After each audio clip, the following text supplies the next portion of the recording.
السلام عليكم ورحمة الله وبركاته. بسم الله الرحمن الرحيم. رب اشرح لي صدري ويسر لي أمري واحلل عقدة من لساني يفقه قولي. Alhamdulillah Rabbil Alameen. Inshallah, today we are looking at chapter 8. Chapter 8, we are looking at something that he called Babul Maf'ul Allazi lam yusamma fa'iluhu. Babul Maf'ul Allazi lam yusamma fa'iluhu. And that is what we mean by the Na'ibul Fa'il. Na'ibul Fa'il. What does it mean? Let him explain. He says that وَهُوَ الْإِسْمُ الْمَرْفُوعُ الَّذِي لَمْ يُذْكَرْ مَعَهُ فَاعِلُهُ. It is an ism whose dua is not mentioned with it. Whose dua is not mentioned with it. Let me give you an example. If I see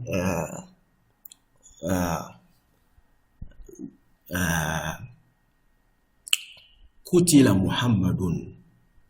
Muhammad is killed. Muhammad was killed. Kutila Muhammadun. Muhammad was killed. You can see that even in English, if I say Muhammad was killed, the dua is not known. It is majhul. In Arabic, we say majhul is an unknown dua.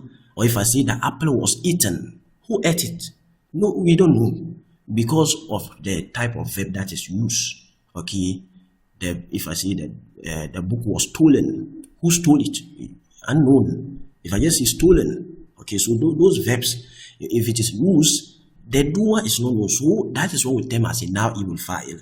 The recipient of that verb, a verb whose dua is not known, the recipient of that verb is called a na'ibul fa'il in Arabic language. Example, if I say the apple was eaten, so the apple is the recipient of the verb whose dua is not mentioned. So the apple in Arabic, we call it na'ibul fa'il. Another example, if I say the book was stolen, the book is the recipient of a verb whose dua is not mentioned. And then in that case, the book in Arabic language will be a na'ibul fa'il. I hope that is clear. So that's what we mean by na'ibul fa'il. So that's what he says. Al-maf'ul allazi lam yusamma fa'iluhu. It's an ism. It's an ism whose dua is not mentioned. It receives a verb whose dua is not mentioned. I hope that is clear. Now he says that it can also have two types. Okay. فإن كان الفعل ماضيا. Okay, he's going to explain how we conjugate it in Arabic language. Example, in English we say still. The verb is still. But if you want to make it majhul, unknown, you say stolen. Okay, stolen, meaning that you are hiding the dua. So in Arabic language, how do we do it? Example, if I say daraba, he hit. Daraba means he hit or he beat. Okay, but if I want to say he was beaten, how do we do it? I hope that is clear. Saraka means he stole. But if I want to say it was stolen, how do we conjugate it in Arabic language? So that's what he's coming to explain. He says that فَإِنْ كَانَ الْفِعْلُ مَادِيًا. If it is a fi'l madi, a past tense verb, Dumma awwaluhu, the first letter of it is made Dumma. Wa kusira, let me enlarge it. Okay. Wa kusira ma qabla akhirihi. And then the second to last letter is made Kasra.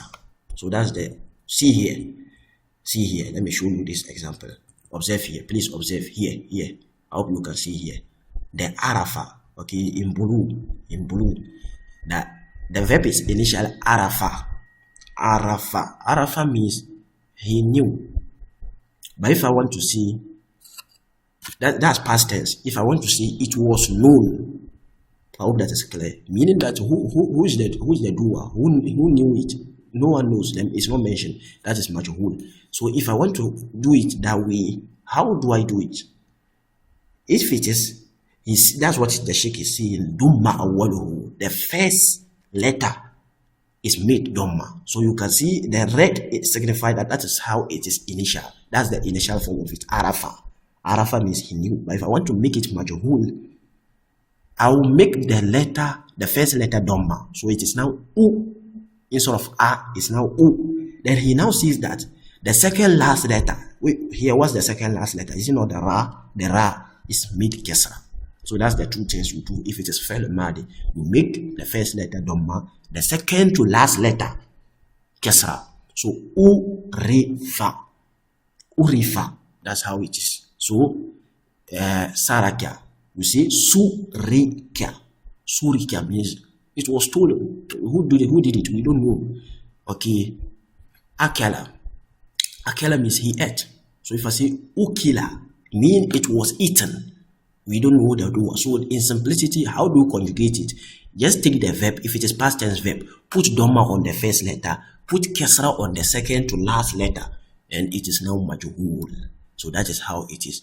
So you always see it in this form. Urifa. Urifa means it was known. So if I say Urifa al-Mujrim, the criminal was known. But who knew him? Or who was the one who identified him? We don't know the doer. So it is just Urifa. He was known. Okay. So here, Duriba Zaidun. Zaid was beaten. Who did it? We don't know. How that is clear. So that is how we conjugate it in Arabic language. What of it if it is Fi'l al-Mudari'? If it is Fi'l al-Mudari', this is for Fi'l al-Madi, past tense verbs alone. But if it is Fi'l al-Mudari', how do we do it? The Sheikh is explaining. He says that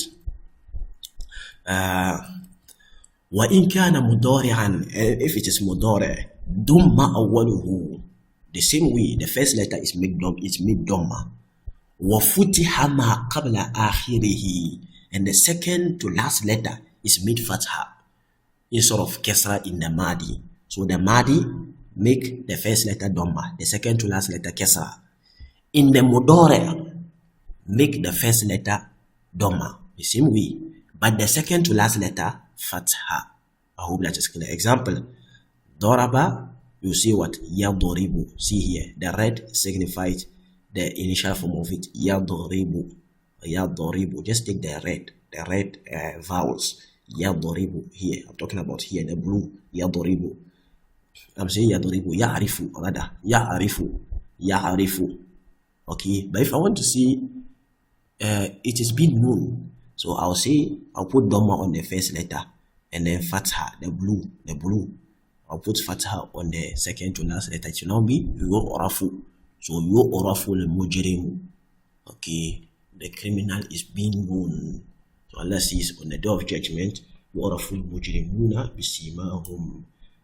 The criminals, they will be known by their forehead. You just look at the forehead and you know this is a criminal. You know, judgment day, there's no two ways. You will not be going around asking, where do I belong to? Where is the righteous people and where are the criminals? No, it is going to be obvious. Everybody feels will show where he stands, whether he used to be a bad person or a good person. So Yorafu al-Mujrim, the criminal is being known. So Yorafu, instead of its initial Ya'arifu, so you put Dhamma on the first letter and then Fatha on the second to last letter. That's what the Sheikh says here. Okay. Now he says that وَهُوَ عَلَى كِسْمَيْنِ, and it is in two categories. Zahiran wa mudmirin. Zahir and the mudmir, just like we have seen for the fa'il before. Okay, in the previous chapter, we saw it for the fa'il. It could be zahir or mudmir. The same way it applies to here too. Okay, zahir is when the thing is mentioned explicitly, the name is mentioned explicitly, the recipient. As for the verb, the doer is not just known at all. If I say Duriba, he was beaten. So the verb, we don't just know the doer of the verb at all, but the recipient is what the emphasis is on. If the recipient is mentioned, then it is Zahir. If it is represented by a pronoun, then it is Mudmir. Example, if I say, Duriba Zaidun, Zaid was beaten. So who is the recipient? Zaid. So he's mentioned explicitly. So it's a Zahir. So that is Na'ibul Fa'il, Zahir. But if it is not mentioned, but represented by a pronoun, okay, like I just said, Duriba, he was beaten. Who was beaten? We don't know. The recipient is not even mentioned. Okay, so in that case, it is represented by a pronoun, and that is Mudmir. I hope that is clear. That is Mudmir. Okay, So that is that's the examples that he gave here. Doribtu, I was beaten. I didn't mention my name. I just used a pronoun here. Okay, Doribta, you was beaten. So just pronouns, all the pronouns. If it is represented by a pronoun, it is a mudamir. If it is the name is mentioned explicitly, it is what? It is Zahir. I hope that is clear. Okay. And this is the end for this chapter as well. All that he's coming to mention is just these examples. Okay. وهو الاسم ظاهر ومدمر فالظاهر نحو قولك ضرب زيد ويضرب زيدا ويضرب زيد وأكرم عمرو ويكرم. All of them. There's no need to mention them. Okay, just these examples. That's what he's mentioning here. Okay, we mention all of them. And the simplicity is we have to just understand what it means. Okay, doribna, doribtum, doribu, doribtunna, doribna.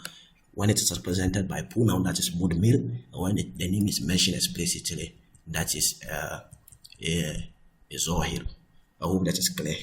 And this brings us to the end of this particular chapter, chapter number 8.